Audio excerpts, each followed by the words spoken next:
In fact अंतरिम budget जो चुनाव से पहले कल भारत सरकार का पेश किया गया, तो उसमें जो हमारी उम्मीदें थी सरकार की, हिमाचल प्रदेश की या लोगों की प्रदेश की, हमें लगता है उस बात पे खरा नहीं उतरा है। एज यूजुअल बजट हर साल पेश करती हैं सरकारें, अब ये केवल आंकड़ा हो गया है।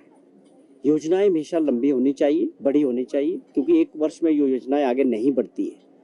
और ख़ास तौर पे हमको उम्मीद थी कि जो आपदा के दौरान हिमाचल प्रदेश में जो नुकसान हुआ और उसके 10,000 करोड़ रुपए के नुकसान के हमने सारे जो कागज़ थे वो भारत सरकार को सौंपे थे, और हमें लगता था कि उसके एवज में हमें भारत सरकार को विशेष पैकेज के तौर पे कुछ हिमाचल प्रदेश के लोगों की मदद होनी चाहिए थी। एज यूजुअल इस बजट में उसके बारे में कोई जिक्र नहीं है, और वैसे भी ये अंतरिम बजट है, कोई बड़ी बात इसमें नहीं हुई। मध्य वर्ग के जो लोग हैं जिनको उम्मीद थी कि हमको सैलरीड पर्सन है, इनकम टैक्स में कुछ रिबेट मिलेगा, वो भी नहीं मिला। और कोई खास योजनाएं भी हमको जो है रेलवे की बात करें या और दूसरे क्षेत्र में करें, टूरिज्म के क्षेत्र में करें, तो कोई बड़ी बात इस बजट में नहीं दिखी। और प्रदेश की बात करें या देश के लोगों को जो एक उम्मीद थी, ये एक बड़ी दूर की बातें इसमें की कि इंफ्रास्ट्रक्चर पे हम इन्वेस्ट करेंगे, वो तो लगातार आगे बढ़ना है समय के साथ। तो एक निराशाजनक रहा। जिस प्रकार की उम्मीद हमें थी कि हमें कुछ आपदा के दौरान जो नुकसान हुआ उसकी कुछ स्पेशल पैकेज के तौर पे जो राहत मिलने की उम्मीद थी, उस पे भी ये हमें निराशा ही इस बजट से लगी। देखिए, जो हाल ही में चंडीगढ़ में जिस प्रकार म्यूनिसिपल कॉरपोरेशन चंडीगढ़ का चुनाव हुआ, और वहाँ सीधे तौर पे सारी दुनिया को इस चीज़ को इस बात का इल्म था कि वहाँ बहुमत जो है कांग्रेस और आम आदमी के पास था, और उसको दरकिनारे करते हुए किस प्रकार वहाँ out of the way Bhajpa ने अपने मेयर को बिठाया।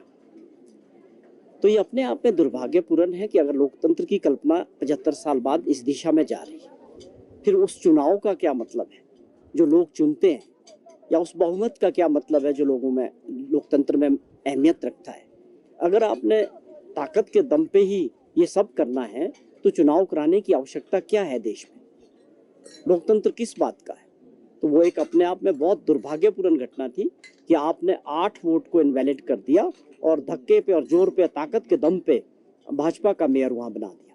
ये ठीक है कि लोगों की इस पे नजर है, लोगों ने इस बात को समझा है कि ये सही नहीं है, लेकिन जो लोग सत्ता में बैठे हैं वो समझते हैं कि सत्ता का दुरुपयोग करके इस तरह से लोकतंत्र को कमजोर किया जा सकता है। मैं समझता हूँ इसमें सफलता नहीं मिलेगी। और इससे बड़ा उदाहरण आप देखिए कि अगर झारखंड की बात करें कि वहाँ के मुख्यमंत्री को अगर अरेस्ट किया ईडी ने, तो उनकी सरकार तो बहुमत में है, नंबर तो आज भी उनके पास है। गवर्नर साहब के पास गए कि हमें सरकार बनाने का न्योता मिलना चाहिए, क्यों नहीं मिलता है? गवर्नर साहब कहते हैं कि हमें जो है एक्सपर्ट्स की राय लेनी।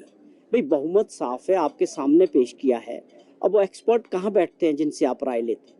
क्या वो दिल्ली में आका है उनसे राय लेते हैं? वो एक्सपर्ट है कि किस प्रकार उनकी सरकार तोड़नी है, किस प्रकार उनके एमएलएज तोड़ने हैं। ये कौन सा लोकतंत्र है कि लोगों द्वारा चुनी गई सरकार, बहुमत की सरकार को तोड़ने का काम भारत सरकार करती है? ये अपने आप में बहुत चिंता का विषय है देश के।